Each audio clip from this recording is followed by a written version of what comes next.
The marriage bed that would destroy an empire lay draped in silk and shadow, waiting for its royal occupant. But the man approaching those cursed sheets carried more than just the weight of a crown. He carried a sexual obsession so consuming, so utterly destructive, that it would topple dynasties, trigger wars, and reshape the map of Europe itself. Tonight, you're about to discover the darkest truth about absolute power. Not the political kind that historians love to analyze, but the raw, primal hunger that turns kings into monsters and transforms royal bedchambers into the graveyards of entire civilizations. These aren't just stories of royal misbehavior. These are the forgotten chronicles of how unchecked desire became the most dangerous weapon ever wielded against the throne itself. What I'm about to reveal will change everything you thought you knew about the rise and fall of history's greatest empires. Because while textbooks focus on battles and treaties, the real story lies in the shadows of palace corridors, where kings chose lust over legacy and passion over their people. Tonight we explore the perverted rulers whose sexual appetites didn't just scandalize their courts, they annihilated their bloodlines and plunged entire continents into chaos. Before we dive into these shocking revelations, hit that subscribe button, because what you're about to hear represents years of research into the most carefully hidden secrets of royal history. These are the stories that survived, despite centuries of cover-ups, the testimonies that palace scribes tried desperately to erase, and the scandals so explosive they're still sending shockwaves through the corridors of power today. The year was 1314, and Paris had never seen anything quite like it. 3 royal princesses, the future of the French monarchy, stood in chains before a court that could barely comprehend the magnitude of their betrayal. These weren't common criminals or political dissidents. These were the wives of King Philip IV's 3 sons, the women who carried the bloodline of France itself in their wombs. And they had just destroyed everything. The scandal that would become known as the Tour de Nesle affair began innocently enough, or so it seemed to the nobles, who first whispered about it in the gilded halls of the French court. Margaret of Burgundy, Blanche of Burgundy, and Joan of Burgundy were young, beautiful, and married to the most powerful princes in Europe. They had everything a medieval woman could dream of: wealth, status, and the protection of the French crown. But they wanted more. They wanted passion, excitement, the kind of raw desire that their political marriages could never provide. So they began meeting their lovers in secret, using a crumbling fortress called the Tour de Nesle as their private den of pleasure. Night after night, they would slip away from their royal duties to indulge in affairs that satisfied their bodies but poisoned their souls. The fortress itself was a perfect metaphor for what these women were doing to the French monarchy. Once proud and strong, the Tour de Nesle had fallen into decay, its walls cracking, its foundations rotting from within, just like the royal bloodline that these princesses were systematically contaminating with their adultery. But here's what makes this story truly horrifying. These weren't just casual affairs. These were calculated betrayals that struck at the very heart of medieval kingship. In an era when royal blood was considered sacred, when the legitimacy of heirs determined the fate of nations, these 3 women were playing Russian roulette with the future of France itself. The investigation that followed their discovery reads like something from a nightmare. The lovers, once proud knights and courtiers, were subjected to tortures so brutal that medieval chroniclers struggled to describe them without vomiting. They were castrated while still alive, their flesh burned with red-hot irons, their bones broken systematically to extract confessions that everyone already knew were true. But the physical agony was nothing compared to the psychological warfare that followed. The princesses themselves were dragged from their comfortable apartments and thrown into dungeons so foul that rats refused to enter them. Their heads were shaved bald, marking them as adulteresses for all to see. Their children, innocent victims of their mother's lust, were stripped of their titles and declared illegitimate bastards. Margaret of Burgundy, wife of the future Louis X, was the first to crack under the pressure.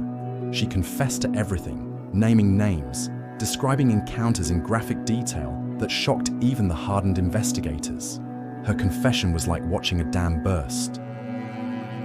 Once she started talking, the entire rotten structure of royal adultery came crashing down. Blanche of Burgundy tried to maintain her innocence longer, but the evidence against her was overwhelming. Witnesses had seen her entering the tower at night. Guards had been bribed to look the other way. Love letters had been intercepted, written in her own hand, describing acts so explicit that they couldn't be read aloud in court. Joan of Burgundy, the youngest and perhaps most beautiful of the three, adopted a different strategy entirely. She threw herself on the mercy of the court, claiming she had been seduced and manipulated by her older sisters-in-law. Her tears might have been genuine, but her betrayal was just as devastating as the others. The political consequences began immediately. King Philip, already struggling with rebellious nobles and economic crisis, now faced the nightmare scenario of a contaminated succession. How could he trust that his future grandchildren were actually royal blood? How could he maintain the divine right of kings when his own daughters-in-law had proven that royal women were just as capable of deception and lust as common whores? The paranoia that consumed the court was almost palpable. Every marriage became suspect. Every pregnancy was questioned. Every noble family began investigating their own bloodlines, terrified that they too might be harboring illegitimate heirs. The French monarchy, once the most stable and prestigious in Europe, had become a laughingstock. But the curse of the Tour de Nesle was just beginning to unfold its terrible power. Within months of the scandal breaking, King Philip himself was dead, struck down by what court physicians described as a mysterious illness, but what everyone knew was the weight of shame and rage. His eldest son, Louis X, ascended to the throne, but died after ruling for less than 2 years, leaving behind only a questionable heir whose legitimacy would be debated for generations. The second son, Philip V, managed to hold the crown for 6 years before he too succumbed to an early death, his reign haunted by whispers about his wife's infidelity. The youngest son, Charles IV, lasted only 6 years on the throne before dying without a clear male heir, finally ending the Capetian dynasty that had ruled France for over 3 centuries. And here's where the story becomes truly extraordinary. The destruction of the French royal line created a succession crisis that would reshape all of Europe. With no clear heir to the French throne, Edward III of England stepped forward with his own claim, arguing that his mother's royal blood gave him the right to rule France. The French nobles, desperate to keep their crown away from a foreign king, chose Philip of Valois, a distant cousin whose claim was questionable, but whose nationality was unambiguous. Edward refused to accept this decision, and in 1337 he invaded France, beginning what would become known as the 100 Years' War. Think about that for a moment. 3 women, driven by nothing more than sexual desire, had triggered a war that would consume 2 nations for more than a century. Millions would die. Entire cities would be destroyed. The medieval world would be transformed forever. All because 3 royal wives couldn't control their appetites. But the Tour de Nesle affair was just the beginning. Across Europe, in palaces from London to Rome, other rulers were making choices that would prove even more devastating. Sexual obsession was about to become the most destructive force in royal history, and the consequences would echo through the ages. The bedchamber of King Henry VIII reeked of rotting flesh and desperate ambition. By 1546, the man who had once been called the handsomest prince in Christendom had become a walking monument to the destructive power of unchecked desire. His leg ulcers wept constantly, filling the air with the stench of decay, while his bloated body required mechanical hoists just to move from bed to throne. But the physical corruption was nothing compared to the psychological devastation that Henry's sexual obsessions had wrought upon England itself. This wasn't just a king who had multiple wives. This was a man whose hunger for sexual satisfaction had literally torn apart the fabric of English society, destroyed the most powerful religious institution in the country, and left a trail of corpses that included 2 of his own wives. The pattern had started innocently enough, or so it seemed to those who witnessed young Henry's early reign. Married to Catherine of Aragon in a political alliance designed to strengthen England's position in Europe, Henry initially appeared to be the perfect Renaissance king. Handsome, athletic, intellectually gifted, and blessed with a queen who was both beautiful and politically valuable. But beneath the surface, something was already rotting. Henry's sexual appetite wasn't normal desire. It was a compulsion, a need so consuming that it would eventually override every other consideration in his life. His affairs began early, with serving girls and court ladies who understood that refusing the king meant exile or worse. The real transformation began when Henry's eyes fell upon Anne Boleyn. Here was a woman who understood something that Catherine never had. She recognized that Henry's sexual desire could be weaponized, turned into a tool of political power that would reshape an entire kingdom. Anne didn't just seduce the king's body. She seduced his obsessions, his need to prove his masculine dominance, his desperate hunger for a male heir. What followed was the systematic destruction of medieval England. When the Pope refused to annul Henry's marriage to Catherine, Henry didn't just find another wife. He declared war on the Catholic Church itself, making himself the head of a new English church that existed solely to satisfy his sexual needs. The human cost was staggering. Thomas More, the brilliant humanist who had been Henry's closest friend, was beheaded for refusing to accept the king's new marriage. John Fisher, the elderly Bishop of Rochester, was dragged to the executioner's block for the same crime. Hundreds of monks and priests were slaughtered, their monasteries destroyed, their wealth seized to fund Henry's increasingly expensive lifestyle. But even Anne Boleyn, the woman who had triggered this transformation, discovered that Henry's sexual appetite was insatiable and increasingly dangerous. When she failed to produce the male heir that Henry craved, when her own strong personality began to clash with his need for absolute dominance, the king's desire curdled into something far more sinister. The charges brought against Anne were so bizarre, so obviously fabricated, that they revealed the true depths of Henry's psychological breakdown. Adultery with multiple lovers, including her own brother, witchcraft, treason. The accusations were absurd, but they served Henry's purposes perfectly. They allowed him to eliminate a wife who no longer satisfied his needs, while simultaneously feeding his growing paranoia about female sexuality. Anne's execution in 1536 was a masterpiece of royal cruelty. Henry forced her to endure a prolonged trial where intimate details of their marriage were discussed in public. He made her wait in the Tower of London for weeks, knowing that each day could be her last. When the French swordsman finally separated her head from her body, Henry was already preparing for his next marriage, already planning his next attempt to satisfy his impossible sexual demands. The psychological pattern that emerged would repeat itself throughout Henry's reign.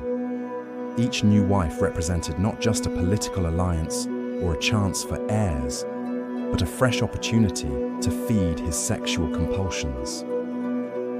Jane Seymour, who died giving birth to the son Henry had craved, became his idealized fantasy woman precisely because death had preserved her from disappointing him. Anne of Cleves, his fourth wife, survived only because she understood immediately what Henry needed.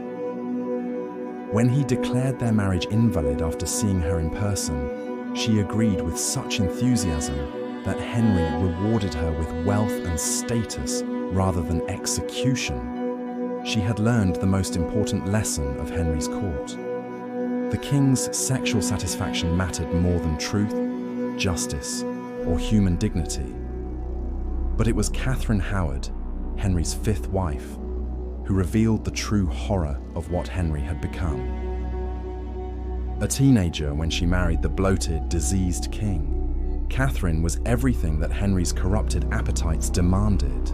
Young, beautiful, sexually inexperienced, and completely vulnerable to his power. The marriage was doomed from the beginning.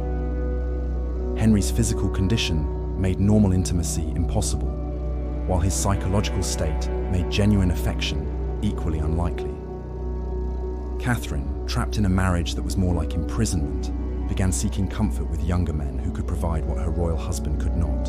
When Henry discovered Catherine's affairs, his response was even more savage than his treatment of Anne Boleyn. The young queen was not just executed, she was systematically destroyed, her reputation shredded, her family persecuted, her memory erased from official records. The teenage girl who had briefly thought herself the luckiest woman in England died screaming on the executioner's block, another victim of Henry's sexual pathology.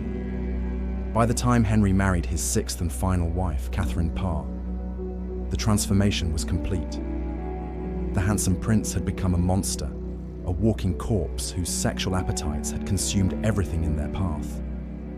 England itself bore the scars of his obsessions. The religious upheaval had created decades of conflict. The economic cost of his marriages and divorces had drained the royal treasury. The political instability had weakened England's position in Europe. Catherine Parr survived only because she was clever enough to become Henry's nurse rather than his lover. She understood that the dying king needed care more than passion, comfort more than sexual satisfaction. Her survival was a testament to her intelligence, but also proof of how completely Henry's sexuality had been corrupted by power. When Henry finally died in 1547, his body was so bloated with disease that his coffin exploded during transport, spilling the putrefied remains of England's most sexually destructive king across the countryside. Even in death, Henry's corruption could not be contained. The legacy he left behind was a kingdom transformed by one man's inability to separate his sexual desires from his political responsibilities. The English Reformation, which would shape British history for centuries, had begun not as a theological movement, but as a sexual compulsion. The deaths of thousands of Catholics, the destruction of medieval religious culture, the political chaos that would eventually lead to civil war, all of it traced back to Henry's bedroom and his pathological need to satisfy his appetites regardless of the cost. But Henry's story was far from unique. Across the Channel in France, another sexually obsessed monarch was about to demonstrate that royal perversion could reach even greater heights of destructive creativity. The Palace of Versailles gleamed like a jewel in the French countryside, but beneath its golden facade lurked a sexual marketplace that would bankrupt the richest kingdom in Europe. King Louis XIV hadn't just built the most magnificent palace in the world. He had created a monument to his own insatiable appetites, a glittering prison where the pursuit of pleasure would ultimately destroy the very monarchy it was meant to celebrate. This wasn't simply a king with mistresses. This was a man whose sexual compulsions had become the driving force behind French domestic and foreign policy. Every military campaign, every architectural project, every political alliance was filtered through the lens of Louis's bedroom conquests. The Sun King, as he styled himself, had confused sexual dominance with royal authority, and the results would echo through French history like a curse. The transformation began early in Louis's reign, when he discovered that controlling women's bodies gave him the same intoxicating rush as controlling his subjects' lives. His first major mistress, Louise de la Vallière, was a sweet, innocent girl who genuinely loved the young king. But love wasn't what Louis craved. He needed conquest, submission, the thrill of taking what belonged to others. When Louise became too familiar, too comfortable in her role as royal favorite, Louis's attention turned to someone far more dangerous. Françoise Athénaïs de Rochechouart, the Marquise de Montespan, was everything that Louise wasn't. Sophisticated, ruthless, and blessed with the kind of sexual magnetism that could reshape kingdoms. She understood that Louis's appetite wasn't just for physical pleasure, but for psychological dominance over the most beautiful and powerful women in France. The affair that followed was less a romance than a hostile takeover. Montespan didn't just share the king's bed. She moved into apartments at Versailles that were more luxurious than those of the actual queen. She bore Louis 7 children, each one a symbol of her power over the monarchy itself. She influenced military appointments, directed foreign policy, and essentially ran France from her bedroom. But the financial cost was staggering.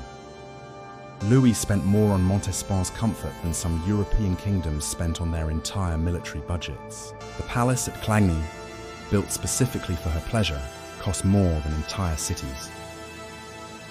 Her jewellery collection rivaled the crown jewels. Her wardrobe required an army of seamstresses working around the clock to satisfy her ever-changing demands. Meanwhile, France was slowly bleeding to death. The constant wars that Louis fought to impress his mistresses were draining the royal treasury. The elaborate court ceremonies that showcased his sexual conquests were consuming resources that should have gone to infrastructure, education, and economic development. The king's personal satisfaction had become more important than his nation's survival. These weren't just stories of royal excess. These were cautionary tales about what happens when absolute power meets unchecked desire. From the Tour de Nesle to Henry's rotting corpse to Louis's bankrupt kingdom, we've seen how sexual obsession doesn't just corrupt individual rulers, it destroys entire civilizations. The lesson echoes through history. When kings choose lust over legacy, empires fall, and the price is always paid in blood.